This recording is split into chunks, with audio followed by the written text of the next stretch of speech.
Vimos que a luz propagando-se no meio 1 e incidindo sobre a superfície S de separação no meio 2 apresentam simultaneamente fenômenos de reflexão regular, reflexão difusa, refração e absorção. A reflexão regular é o fenômeno predominante quando o meio 2 é opaco e a superfície de separação S é polida. Nessas condições, a superfície S recebe o nome de superfície refletora ou espelho. Consideramos a reflexão de um raio de uma luz superfície S, raio RI e raio incidente no ponto I da superfície S, o qual forma com a normal a superfície N, o ângulo de incidência I. O raio refletido RR, que se individualiza após a reflexão, forma com o normal N o ângulo de reflexão R.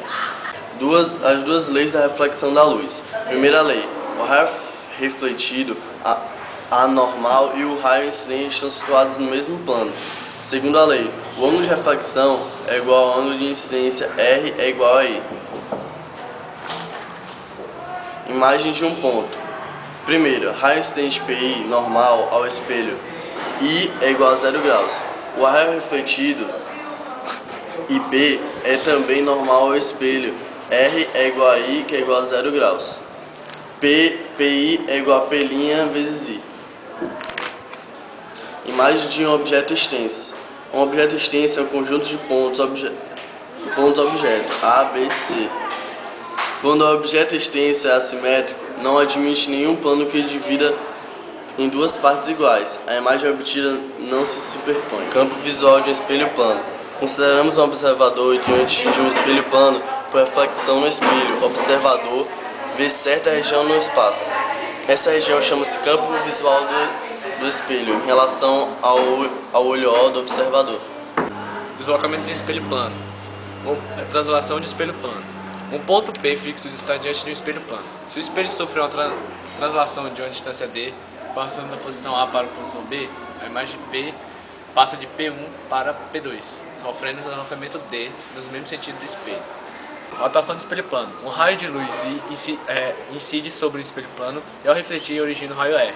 Se o espelho plano girar em ângulo A, o raio incidente passa a corresponder ao novo raio refletido R2, ou seja, delta igual a 2A. Imagem de objeto entre dois espelhos planos. É possível calcular o número n de imagens formadas pela fórmula n igual a 360 graus sobre A menos 1. A fórmula é válida quando a relação 360 sobre A é o número par, ou seja, qualquer que seja a posição do objeto P entre dois espelhos. Quando a relação 360 graus sobre A é o número ímpar, estando o objeto no plano bissetor do ângulo A. Um plano ao cortar uma superfície esférica divide-se em duas partes, denominadas calotas esféricas. Espelho esférico é uma calota esférica na qual as duas superfícies são denominadas refletoras. Centro de curvatura do espelho é o centro da superfície esférica no qual a calota faz parte. Raio de curvatura do espelho é o raio da superfície esférica da qual a calota faz parte. Vértice do espelho é o polo da calota. Eixo principal do espelho é a reta definida pelo centro de curvatura e pelo vértice. Eixo secundário do espelho: qualquer reta que passe pelo centro de curvatura, mas não pelo vértice. Plano frontal: qualquer plano perpendicular ao eixo principal. Plano meridional, ou plano meridiano, ou plano meridiano: qualquer plano que contenha o eixo principal. Todo raio de luz que incide sobre o espelho numa direção que passa pelo centro de curvatura reflete sobre si mesmo. Os raios incidentes sobre o espelho devem ser paralelos ou poucos inclinados em relação ao eixo principal e próximos dele. O foco principal, F, situa-se aproximadamente no ponto médio do segmento determinado pelo centro de curvatura e pelo vértice. Propriedades dos espelhos esféricos de Gauss. Todo raio de luz que incide paralelamente ao eixo principal é refletido numa direção que passa pelo foco principal. Todo raio de luz que incide numa direção que passa pelo foco principal é refletida paralelamente ao eixo principal. Todo raio de luz que incide numa direção que passa pelo centro de curvatura é refletido sobre si mesmo. Próximo. Todo raio de luz que incide sobre o vértice do espelho é refletido simetricamente em relação ao eixo principal. A imagem que um espelho esférico côncavo fornece de um objeto real tem características diversas. conforme a posição deste relativamente ao centro de curvatura e ao foco do espelho. Assim, podemos ter 5 diferentes posições do objeto e, por consequente, 5 tipos diferentes de imagem. Primeira, objeto além do centro de curvatura, que é a real, invertida e menor que o objeto. Segunda, objeto sobre o centro de curvatura, real, invertida e do mesmo tamanho que o objeto. A terceira, objeto entre o centro de curvatura e o foco, real, invertida e maior que o objeto. Quarto, objeto no plano focal, imprópria, a imagem fica no infinito. Quinta, objeto entre o foco e o vértice, virtual, direita e maior que o objeto.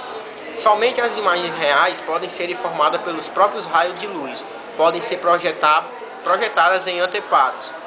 De todas as construções feitas, podemos concluir: a imagem real de um objeto é real invertida, a imagem virtual de um objeto real é direita. Quando o objeto se desloca, a imagem também se desloca, mas em sentido oposto. O elemento, objeto ou imagem que estiver mais próximo do espelho será menor. O referencial de Gauss.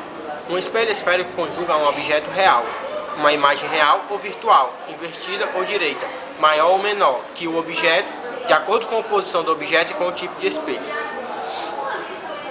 Temos então a origem, que é o vértice do espelho, eixo das abscissas, direção do eixo principal e sentido contrário ao da luz incidente, eixo das ordenadas, direção da perpendicular ao eixo principal e sentido ascendente.